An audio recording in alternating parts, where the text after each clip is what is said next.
सम्मानित मंच पर बैठे हमारे सभी सम्माननीय किसान नेतागण जो भिन्न भिन्न संगठनों में रह के बहुत अच्छे आंदोलन लड़ रहे हैं और जिन्होंने लंबे कई सालों से 20 सालों से 15 सालों से जो किसानों की सेवा कर रहे हैं, सभी सम्माननीय है। मंच पर सामने बैठे सभी हमारे भाइयों, बुजुर्गों, प्यारे बच्चों, हमारी मातृशक्ति, साथियों, आज लड़ाई केवल किसान तक सीमित नहीं है। किसानों ने तो शुरू की है, लेकिन वास्तविकता ये है कि ये तो जन आंदोलन है। देश को बचाने का, जनता को बचाने का, मानवता को बचाने का आंदोलन है। आज जो स्थिति हमारे देश में पैदा हो गई है, यहां इंसानियत नाम की कोई चीज बची नहीं है और लड़ने के अलावा, संघर्ष के अलावा कोई दूसरा चारा नहीं है। अगर आज हम देखें, आज कितनी बड़ी आबादी है जो 2 वक्त की रोटी से मोहताज है। भुखमरी में 102वें स्थान पे हमारा देश है। अगर हम किसानों की, मजदूरों की, खेती पर निर्भर लोगों की बात करें, पिछले 20 सालों के अंदर 3.5 से 4 लाख किसान और उनके साथ जुड़े मजदूर इसलिए मर गए हैं कि वो बैंक का कर्जा नहीं उतार पाए।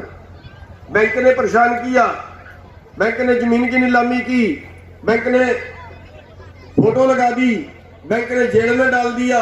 इज्जतदार किसान था, कहावत है, बची इज्जत गया कुछ नहीं, गई इज्जत बचा कुछ नहीं। किसान फांसी खा गया, जहर खा गया। हर 32 मिनट में एक किसान मर रहा है आज। साथियों, सोने की चिड़िया देश था जिसको आजाद कराया था। हजारों लोगों ने कुर्बानियां दी थी देश को आजाद कराने में, लेकिन पूंजीपतियों ने कोई कुर्बानी नहीं दी थी। किसी एक भी पूंजीपति का बेटा आजादी की लड़ाई में शहीद नहीं हुआ था। देश की सीमा की रक्षा करते एक भी पूंजीपति का बेटा आज तक शहीद नहीं हुआ। लेकिन जहां बंटवारे का टाइम आता है, जहां अधिकारों का टाइम आता है, वहां आप लोग, देश के किसान, देश के मजदूर, वहां सबसे पीछे हैं। आज हम वो लड़ाई लड़ रहे हैं, आर्थिक आजादी की लड़ाई, जिसको हम दूसरी आजादी की लड़ाई कह सकते हैं। आज हम आर्थिक आजादी की लड़ाई लड़ रहे हैं कि हमें जीने का अधिकार चाहिए। आर्थिक आजादी की लड़ाई, हमारे पास कौन सी सुविधा है? अगर एक नेता के परिवार से कोई बीमार होता है, 2 करोड़ रुपया खर्च आता है तो सरकार लगाती है। 2 लाख की तनख्वाह लेने वाला अधिकारी, अगर उसके परिवार से कोई बीमार होता है, कितना पैसा लगता है, सरकार लगाती है। लेकिन देश का किसान, देश का मजदूर अगर बीमार हो जाए तो सरकार फुट्टी कौड़ी नहीं देती। 2 तरह के कानून कैसे हैं हमारे देश के अंदर? साथियों, आज सवाल इस चीज का है कि क्या ये देश चंद पूंजीपतियों के लिए आजाद कराया था? क्या इस देश में चंद पूंजीपतियों का ही सारा अधिकार है? क्या इस देश में नेताओं के लिए ही सारा अधिकार है? साथियों, आप लोग कमा रहे हो, आप लोग पैदा कर रहे हो, और पैदा करने के बावजूद भी आपका जीवन नीचे जा रहा है। क्यों? जब देश आजाद हुआ तब आपका जो खेती का देश की जीडीपी में हिस्सा था वो 60% था, और आज पैदावार बढ़ाने के बावजूद आज देश की जीडीपी में खेती का हिस्सा मात्र 10% है। और जो नए कानून लागू कर दिए हैं, इसमें देश की जीडीपी में कुल खेती का हिस्सा केवल 6% बचेगा। या दूसरे शब्दों में ये मान लीजिए कि अगर देश 100 रुपए कमाता है तो आप 10 रुपए कमा रहे हैं। जहां आप 60 रुपए कमाते थे, आज आप खेती में 100 रुपए में 10 रुपए कमा रहे हैं, और ये कानून पूरी तरह लागू होने के बाद 100 रुपए में 6 रुपए बचेंगे आपके पास। ये है आपका हिस्सा देश के अंदर। जहां खेती में बजट पहली पंचवर्षीय योजना में 14% बजट खर्च किया गया था, अब 2% से भी नीचे आ गया है। देश के खजाने में जो आपका हिस्सा था वो भी आपका हिस्सा निकाल लिया गया है। तो साथियों, अब कह रहे हैं कि वर्ल्ड मार्केट में चले गए हैं, अब आपको वर्ल्ड मार्केट से मुकाबला करना है, अब आपको दुनिया से मुकाबला करना है। अब वन नेशन वन मार्केट नहीं है, अब वन वर्ल्ड वन मार्केट हो गया है। अब आपका अनाज अमेरिका के भाव पे बिकेगा। आज मार्केट में गेहूं का रेट 1600 रुपए है। आज वर्ल्ड मार्केट में धान का रेट 1100 रुपए है। आपकी कपास 4000 4500 में बिकेगी, आपका बाजरा 1100 में बिकेगा, आपका मक्का 1100 में बिकेगा। ये कहते हैं हमने वर्ल्ड मार्केट का मुकाबला करना है। कैसे? अगर वर्ल्ड मार्केट का मुकाबला करना है तो करिए। अगर आपको वर्ल्ड मार्केट का मुकाबला करना है तो फिर अमेरिका में इलाज फ्री है, हिंदुस्तान में भी इलाज फ्री कर दीजिए। अगर आपको वर्ल्ड मार्केट का मुकाबला करना है तो अमेरिका में पढ़ाई फ्री है, हिंदुस्तान में भी पढ़ाई फ्री कर दीजिए। अगर आपको वर्ल्ड मार्केट का मुकाबला करना है, अमेरिका के अंदर बेरोजगारी भत्ता है, 2 दिन काम ना मिला, तीसरे दिन उसके घर पैसे आ जाएंगे, हिंदुस्तान में भी करिए।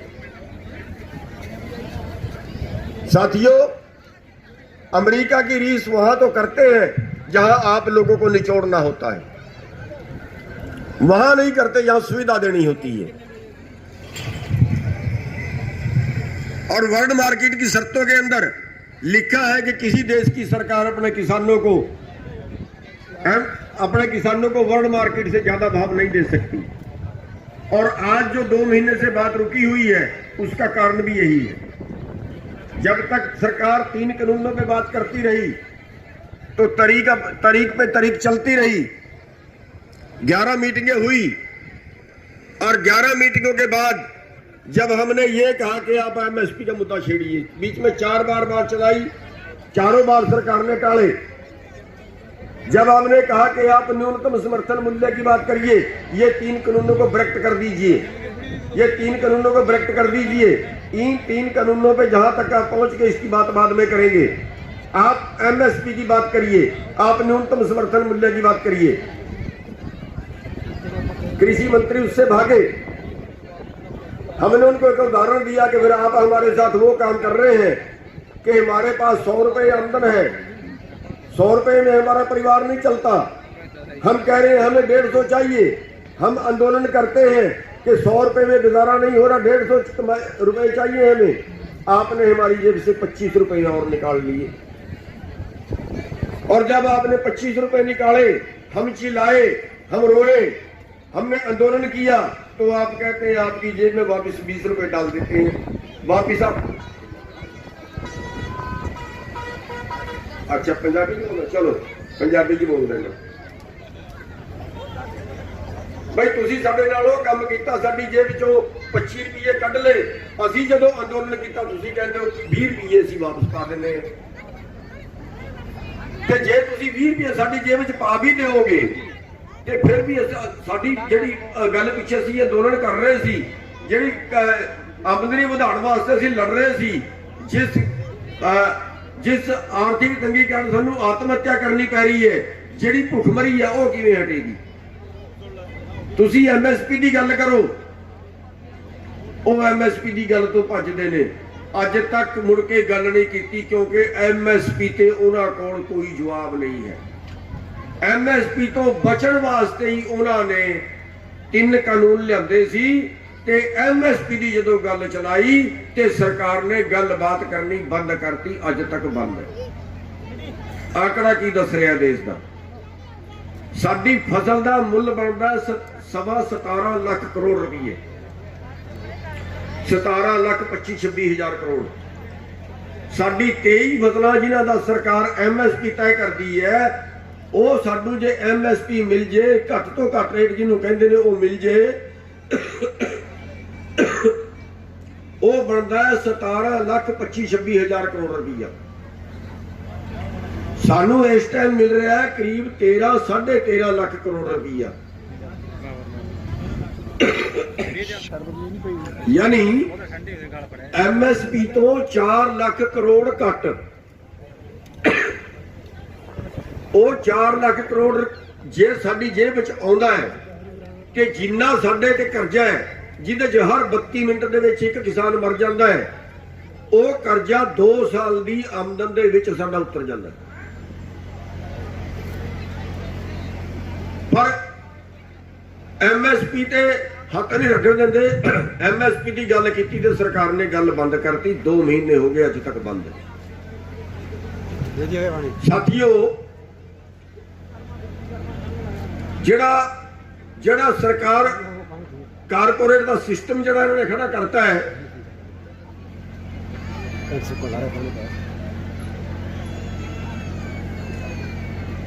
वो सारे देश का कारोबार, दुकाना वालों का कारोबार देता मॉल वालों नूं, कर्मचारियों का कारोबार देता प्राइवेट करके, सारे काम प्राइवेट कर रहे हैं। बिजली प्राइवेट, रेल प्राइवेट, हवाई अड्डे प्राइवेट, सड़क प्राइवेट, सब कुछ प्राइवेट, बैंक प्राइवेट, कंपनियां प्राइवेट। देश नूं सेल ते लाता, देश नूं बेचण ते लाता। ते जे इहो ही हाल रहा ते 10 साल बाद तुसी कहोगे आ अडानी स्टेट है, आ अंबानी स्टेट है, आ बाबा रामदेव दा स्टेट है। ये पूरी धरती जिहड़ी है, जे पूरी धरती पूरे देश की प्रॉपर्टी चंद लोग खरीद लैण, फिर एक भारत देश बचेगा या अंबानी अडानी का देश बचेगा? ये होना है, ये हो चलिया है, ये हो चलिया है। अज 90 करोड़ 1 घंटे की आमदन है अंबानी की, 1 घंटे की 90 करोड़। तो एक दिन आंकड़ा आ रहा सी भी इस साल की जिहड़ी कमाई है, इस साल की कमाई दे विच अडानी जिहड़ा है अंबानी नालों अगे निकल गया। 1 साल दे विच आमदन वधी है 73%। जे पिछले साल 100 रुपये सी, इस साल होगी 173, तुहाडी नहीं होंदी 105। ये अंतर है। ये पूरा देश अडानी अंबानी ते इन्हां चंद पूंजीपतियां दा हो चलिया। 1 साल की आमदन जे 90 करोड़ घंटे के हिसाब नाल गिणीए ते इन्नी को बन जाती है जिन्ना को सारे देश के किसानों ते कर्जा है। ते जिहड़ा बैंकां दा लैके मार लिया कानून, जे तुहाडियां 10 फैक्ट्रियां ने ते 1 फैक्ट्री घाटे चली गई है, बस उही फैक्ट्री सरकार बेच सकती है। 9 फैक्ट्रियां मुनाफे च ते सरकार नहीं बेच सकती। ते तुहाडे दे दूजा किला भी बेच सकती है, तुहाडा मकान भी बेच सकती है। इस करके जिहड़ा इन्हां कानूनां दे नाल जिहड़ा देश दा NP हो गया, जिहड़ा बैंकां दा मार लिया, वो अज हो गया 15 लाख करोड़। यानी तुहाडे पूरे देश के किसानों के कर्जे तो 2 गुणा बैंकां दा मार लिया। बैंक बैठ गए, बैंक का सारा पैसा लुट लिया। लोकतंत्र नहीं बचा, अज साडा संविधान नहीं बचा। अज सानू संविधान बचाने की लोड़ है। इस करके नहीं बचा कि अज तुहाडा राज नहीं, वोटां दा राज नहीं, अज पैसे तो सत्ता ते सत्ता तो पैसा। पूरे देश के किसान सड़कों दे ने। कृषि मंत्री बयान दे रहा है, कहता भीड़ इकट्ठी करने नाल कानून नहीं बदले जाते। फिर भीड़ काहदे वास्ते होंदी है? लोक राज किहड़ा रह गया? जिहड़ा कहंदे लोकां दा राज लोकां दे वास्ते लोकां द्वारा, वो किहड़ा रह गया? जे लोग इकट्ठे होके लोकां दी गल नहीं सुनी जाती, फिर लोकतंत्र काहदा रह गया? ये हो गए अंबानी अडानी दे एजेंट। ते साथियों, इन्हां नाल सानू लड़ना ही पेगा। अंदोलन साडा मजबूरी है। अंदोलन साडे को, अंदोलन तो बिना कोई चारा है नहीं। अंदोलन करना साडी मजबूरी है। ते ये अंदोलन उदों तक लड़ना पेगा जदों तक असी इहनां कानूनां नूं बदलवा नहीं लैंदे, जदों तक असी MSP गारंटी का कानून बनवा नहीं लैंदे। समानता का अधिकार किहड़ा रह गया? कोई समानता का अधिकार नहीं। तुहाडियां जमीनां वंडियां सी, पहला जिमींदार हुंदे सी 100 किले, 200 किले, 500 किले। सरकार ने जमीनां एक्वायर कीतियां, 18 किले हरियाणे च रख सकता, 12.5 किले उत्तर प्रदेश के विच रख सकता है। ਜਿਹੜੀ बाकी सी 2-2 किले 1 किला करके वंडी है गरीब लोगों को। की अंबानी की संपत्ति नहीं वंड सकती? की अडानी की संपत्ति नहीं वंड सकती? वंड के दिखाओ ना, फिर सारा देश बचेगा।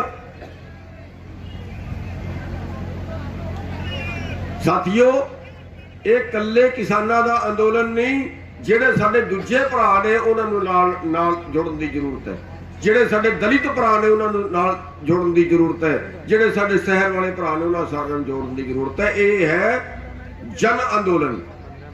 ਜਨ ਅੰਦੋਲਨ, ਇੱਕ ਪਾਸੇ ਲੁਟੇਰਾ, ਇੱਕ ਪਾਸੇ ਕਮੇਰਾ। ਜਿਹੜੇ ਕਮੇਰੇ ਨੇ ਉਹ ਸਾਰੇ ਇੱਕ ਜਗ੍ਹਾ ਇਕੱਠੇ ਹੋ ਗਏ, ਜਿਹੜੇ ਕਰਕੇ ਖਾਂਦੇ ਨੇ ਉਹ ਸਾਰੇ ਇੱਕ ਜਗ੍ਹਾ ਇਕੱਠੇ ਹੋ ਗਏ।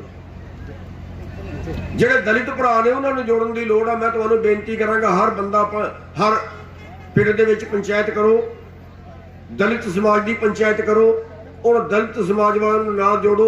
ਉਹ ਲੱਗਣ ਵਾਸਤੇ ਤਿਆਰ ਨੇ, ਪਰ ਅਸੀਂ ਉਹਨਾਂ ਕੋਲ ਜਾ ਨਹੀਂ ਰਹੇ। ਅਸੀਂ ਉਹਨਾਂ ਕੋਲ ਜਾ ਨਹੀਂ ਰਹੇ। ਤੇ ਜੇ ਆਪਾਂ ਲੁੱਟਣ ਵਾਲੇ, ਜੇ ਆਪਾਂ ਜਿਹੜੇ ਕਮੇਰੇ ਨੇ ਉਹ ਇੱਕ ਜਗ੍ਹਾ ਇਕੱਠੇ ਹੋ ਜਾਂਦੇ ਨੇ ਤੇ ਆਪਾਂ ਸਰਕਾਰ ਨੂੰ ਕੁੱਟ ਸਕਦੇ ਹਾਂ। ਹੋਰ ਆਪਣੇ ਕੋਲ ਚਾਰਾ ਕੋ ਨਹੀਂ। ਸਰਕਾਰ ਤੇ ਅੱਗੇ ਵੀ ਜਿਹੜੀ ਆਏਗੀ ਪੈਸੇ ਵਾਲਿਆਂ ਦੀ ਹੋਈ ਆਏਗੀ। ਤੇ ਸਾਥੀਓ, ਇਹ ਅੰਦੋਲਨ ਸਾਨੂੰ ਨਹੀਂ ਪਤਾ ਕਿੰਨੇ ਦਿਨ ਚੱਲੇਗਾ। ਹੋ ਸਕਦਾ ਹੈ 2024 ਤੱਕ ਚਲੇ, ਹੋ ਸਕਦਾ ਹੈ 2024 ਤੱਕ ਚਲੇ, ਕਿਉਂਕਿ ਸਰਕਾਰ ਨੇ ਕਿਸ ਤਰ੍ਹਾਂ ਤੋਂ ਬੇਸ਼ਰਮੀ ਜੀ ਫੜ ਲਈ ਹੈ। ਜਿਵੇਂ ਇਹ ਕਾਰਪੋਰੇਟ ਦੇ ਏਜੰਟ ਹੁੰਦੇ ਨੇ, ਕਾਰਪੋਰੇਟ ਦੇ ਕਲਰਕ ਹੁੰਦੇ ਨੇ, ਉਹ ਕੰਮ ਕਰ ਰਹੇ ਨੇ। ਤੇ 2-3 ਬੇਨਤੀਆਂ ਤੁਹਾਡੇ ਅੱਗੇ ਕਰਾਂਗਾ। ਟਾਈਮ ਬਈ ਬਹੁਤ ਜ਼ਿਆਦਾ ਹੋ ਗਿਆ ਹੈ। 2-3 ਬੇਨਤੀਆਂ ਕਰਾਂਗਾ। ਤੁਸੀਂ ਵੈਸੇ ਬਹੁਤ ਜਾਗਰੂਕ ਹੋ, ਪਰ ਫਿਰ ਵੀ मैं 2-3 बेनतियां करांगा कि तुसी अंदोलन जा रहे हो, अंदोलन कर रहे हो, किते पुलिस नाल भिड़ंत हुंदी है। पुलिस नाल साडी कोई दुश्मनी नहीं, झगड़ा नहीं करना पुलिस दे नाल। अफसर साडे विच आउंदा, अफसरां नाल कोई झगड़ा नहीं करना। पर ये जिहड़े राजनेता ने ना, ये राजनेता तुहाडे पिंड च रैली कर, तुहाडे पिंड च पंचायत करदे ने। ये राजनेता शहर दे विच आके कोई प्रोग्राम करदे ने। ये राजनेता किते भी कुछ करदे ने। ਇਹਨਾਂ ਦੀ ਤਸੱਲੀ ਕਰ ਲਿਓ, ਇਹਨਾਂ ਨੂੰ ਪਿੰਡ 'ਚ ਨਹੀਂ ਵੜਨ ਦੇਣਾ।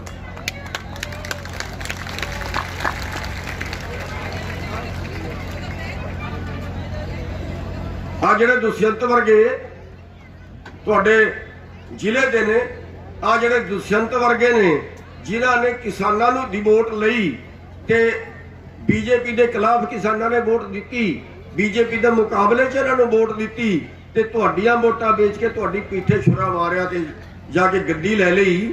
ਉਹਦੇ ਬਾਹਰ ਅੱਗੇ ਵੀ ਗਏ, ਨਹੀਂ ਸਰਵਾਈ। ਤੇ ਅੱਜ ਹੋਰ ਤੁਹਾਡੇ ਖਿਲਾਫ ਬਿਆਨ ਦੇ ਰਿਹਾ ਹੈ, ਕਹਿੰਦਾ ਕਾਨੂੰਨ ਠੀਕ ਹੈ, ਅਜੇ ਸਾਨੂੰ ਅਕਲਾਂ ਸਿਖਾ ਰਿਹਾ ਹੈ। ਪਰ ਜੇ ਉਹ ਤੁਹਾਡੇ ਏਰੀਏ 'ਚ ਅਜੇ ਸਭ ਤੋਂ ਜ਼ਿਆਦਾ ਅਕਲ ਉਹਨੂੰ ਹੀ ਸਿਖਾਣੀ। ਚਲੋ ਬਣਾਂਗੇ ਸਾਥੀਓ, कारपोरेट के जेडे मित्र ने मोदी दे, अंबानी, अडानी, बाबा रामदेव, इन्हां दे समानां दा बहिष्कार करना। इन्हां दा समान ना खरीदो, बाकी किसी दा खरीद लिया। ये धर्म युद्ध है जिहड़ा तुसीं लड़ रहे हो। ये लोकां नूं भुख मरी तो बचाउण दा युद्ध है। जे किते कल नूं इलैक्शन आउंदा है, खड़नगे 25 सरपंची च MP च खड़नगे लोग, ਤੇ ਇਸ ਧਰਮ ਯੁੱਧ ਦੇ ਵਿੱਚ ਜਿਹੜਾ ਕੋਈ ਤੁਹਾਡਾ ਪੜੋਸੀ, ਤੁਹਾਡੇ ਪਿੰਡ ਦਾ, ਤੁਹਾਡੇ ਗੁਆਂਢ ਦਾ, ਤੁਹਾਡੇ ਸ਼ਹਿਰ ਦਾ, ਜਿਹੜਾ ਬੰਦਾ ਇਸ ਧਰਮ ਯੁੱਧ ਦੇ ਵਿੱਚ ਯੋਗਦਾਨ ਨਹੀਂ ਪਾਉਂਦਾ, ਜਿਹੜਾ ਬੰਦਾ ਇਸ ਧਰਮ ਯੁੱਧ ਦੇ ਵਿੱਚ ਹਿੱਸਾ ਨਹੀਂ ਲੈ ਰਿਹਾ, ਉਹਨੂੰ ਵੋਟ ਨਾ ਪਾਇਆ। ਜੇ ਕੱਲ ਨੂੰ ਇਲੈਕਸ਼ਨ ਦੇ ਵਿੱਚ ਖੜ ਜਾਏ, ਭਾਵੇਂ ਗਧੇ ਨੂੰ ਪਾਣੀ ਪੈ ਜਾਏ, ਗਧੇ ਨੂੰ ਵੀ ਪਾ ਦਿਆ। ਸਾਥੀਓ, ਇਹ ਜਿਹੜੇ ਲੋਕ ਨੇ ਜਿਹੜਾ ਆਪਣੇ ਸਮਾਜ ਦਾ ਨਹੀਂ, ਉਹ ਕਿਸੇ ਦਾ ਨਹੀਂ। ਅਸੀਂ ਬੇਨਤੀ ਕੀਤੀ ਸਾਰੇ MLA ਨੂੰ, ਸਾਰੇ ਜਿਹੜੇ JJP ਦੇ, BJP ਦੇ, ਆਜ਼ਾਦ, ਇਹਨਾਂ ਸਾਰਿਆਂ ਨੂੰ ਬੇਨਤੀ ਕੀਤੀ ਸੀ ਵੀ ਜਿਹੜਾ ਅਵਿਸ਼ਵਾਸ ਮਤ ਪ੍ਰਸਤਾਵ ਆ ਰਿਹਾ ਹੈ ਵਿਧਾਨ ਸਭਾ ਦੇ ਵਿੱਚ। ਅਸੀਂ 70 ਸਾਲ ਤੋਂ ਤੁਹਾਨੂੰ ਵੋਟ ਦੇ ਰਹੇ ਹਾਂ, ਤੁਸੀਂ ਕੇਵਲ ਇੱਕ ਵਾਰੀ ਜਨਤਾ ਨੂੰ ਵੋਟ ਦੇ ਦਿਓ। ਤੁਸੀਂ ਇੱਕ ਵਾਰੀ ਦੇਸ਼ ਵੋਟ ਮੰਗ ਰਿਹਾ, ਇੱਕ ਵਾਰੀ ਪਬਲਿਕ ਜਨਤਾ ਵੋਟ ਮੰਗ ਰਹੀ ਹੈ, ਇੱਕ ਵਾਰੀ ਕਿਸਾਨ ਵੋਟ ਮੰਗ ਰਿਹਾ। ਤੁਸੀਂ ਇੱਕ ਵਾਰੀ ਵੋਟ ਸਰਕਾਰ ਦੇ ਖਿਲਾਫ ਦੇ ਦਿਓ, ਅਵਿਸ਼ਵਾਸ ਮਤ ਦੇ ਪ੍ਰਸਤਾਵ ਦੇ ਦਿਓ, ਸਰਕਾਰ ਗਿਰ ਜਾਏਗੀ। ਸਰਕਾਰ ਗਿਰੇਗੀ ਤੇ ਕਿਸਾਨਾਂ ਦੀ ਗੱਲ ਮੰਨੀ ਜਾਏਗੀ, ਲੋਕਾਂ ਦੀ ਗੱਲ ਮੰਨੀ ਜਾਏਗੀ। ਪਰ ਇਹਨਾਂ ਨੇ ਇੱਕ ਵਾਰੀ ਵੀ ਵੋਟ ਨਹੀਂ ਕੀਤਾ। ਯਾਦ ਰੱਖਿਆ ਜੇ ਜਿਹੜੇ ਜਿਹੜੇ ਸੱਤਾ ਪਾਰਟੀ ਦੇ ਵਿੱਚ ਨੇ, ਯਾਦ ਰੱਖਿਆ ਜੇ ਜਿਹੜੇ ਜਿਹੜੇ ਆਜ਼ਾਦਾਂ ਨੇ ਵੀ ਪਰਾਂ ਪਾਈ ਹੈ, ਯਾਦ ਰੱਖਿਆ ਜੇ ਜਿਹੜੇ ਜੇਜੇਪੀ ਵਾਲਿਆਂ ਨੇ ਪਰਾਂ ਪਾਈ ਹੈ, ਯਾਦ ਰੱਖਿਆ ਜੇ ਅੱਗੇ ਕੋਈ ਵੀ ਇਲੈਕਸ਼ਨ ਆਏ ਇਹ ਨੇੜੇ ਨਾ ਲੱਗ ਜਾਣ, ਇਹ ਪਿੰਡ 'ਚ ਨਾ ਵੜ ਜਾਣ ਆ ਕੇ। ਇਹਨਾਂ ਦੀ ਤਸੱਲੀ ਕਰ ਲਿਆ ਜੀ। ਸਾਥੀਓ, ਟਾਈਮ ਬਹੁਤ ਜ਼ਿਆਦਾ ਹੋ ਗਿਆ ਹੈ, ਮੈਂ ਜ਼ਿਆਦਾ ਟਾਈਮ ਨਹੀਂ ਲਾਂਗਾ। ਹਾਂ, ਇੱਕ ਚੀਜ਼ ਜ਼ਰੂਰ ਹੈ, ਜੇ ਤੁਹਾਡਾ ਕੋਈ ਰਿਸ਼ਤੇਦਾਰ, ਕੋਈ ਮਿੱਤਰ ਪਿਆਰਾ ਉਹਨਾਂ ਸਟੇਟਾਂ ਦੇ ਵਿੱਚ ਜਿੱਥੇ ਚੁਣਾਵ ਹੈ, 4-5 ਸਟੇਟਾਂ ਦੇ ਵਿੱਚ ਚੁਣਾਵ ਹੈ, ਉੱਥੇ ਵੀ ਅਸੀਂ ਜਾ ਰਹੇ ਹਾਂ। ਪਰ ਜੇ ਕਿਤੇ ਹੋਰ ਵੀ ਚੁਣਾਵ ਹੈ ਜਾਂ ਆਉਣ ਵਾਲਾ ਟਾਈਮ, ਤੁਹਾਡੀ ਕਿਸੇ ਰਿਸ਼ਤੇਦਾਰੀ, ਮਿੱਤਰ ਪਿਆਰਾ, ਉਹਨਾਂ ਨੇ ਕੋਈ ਵੀ ਬੀਜੇਪੀ ਨੂੰ ਵੋਟ ਨਾ ਪਾਇਆ ਜੇ, ਹੋਰ ਭਾਵੇਂ ਕਿਸੇ ਨੂੰ ਪਾਓ। ਤੇ ਬੰਗਾਲ 'ਚ ਅਸੀਂ 3 ਦਿਨ ਪਹਿਲਾਂ ਲਾ ਕੇ ਆਏ ਆ, ਫਿਰ ਜਾ ਰਹੇ ਆ। ਬੰਗਾਲ 'ਚ ਬੀਜੇਪੀ ਪੱਕਾ ਹਾਰੇਗੀ। ਬੰਗਾਲ ਦੇ ਵਿੱਚ ਇਹਨੂੰ ਹਰਾ ਕੇ ਵਾਪਸ ਆਵਾਂਗੇ। ਤੇ ਸਾਥੀਓ, ਮੈਂ ਲੇਟ ਵੀ ਆਇਆ, ਉਸ ਕਰਕੇ ਤੁਹਾਡੇ ਤੋਂ ਮਾਫੀ ਚਾਹਾਂਗਾ। ਇੱਕ ਪ੍ਰੋਗਰਾਮ ਮੇਰਾ ਹੋਰ ਸੀ ਤੇ ਤੁਸੀਂ ਮੇਰੀ ਗੱਲ ਸੁਣੀ, ਤੁਸੀਂ ਇੰਨਾ ਟਾਈਮ ਦਿੱਤਾ, ਤੁਹਾਡਾ ਬਹੁਤ ਬਹੁਤ ਧੰਨਵਾਦ। ਤੇ ਉਮੀਦ ਕਰਾਂਗਾ ਵੀ ਇਹ ਅੰਦੋਲਨ ਆਪਾਂ ਨੇ ਜਮ ਕੇ ਲੜਨਾ ਹੈ, ਟਿਕ ਕੇ ਲੜਨਾ ਹੈ, ਸਾਲਾਂ ਤੱਕ ਚਲੇਗਾ। ਇਹ ਲੜਨਾ ਹੈ ਆਪਾਂ ਨੇ, ਜਦ ਤੱਕ ਨਹੀਂ ਜਿੱਤਦੇ ਉਦੋਂ ਤੱਕ ਆਪਣਾ ਅੰਦੋਲਨ ਜਾਰੀ ਰਹੇਗਾ, ਸ਼ਾਂਤੀ ਨਾਲ ਜਾਰੀ ਰਹੇਗਾ। ਵਾਹਿਗੁਰੂ ਜੀ ਕਾ ਖਾਲਸਾ, ਵਾਹਿਗੁਰੂ ਜੀ ਕੀ ਫਤਿਹ।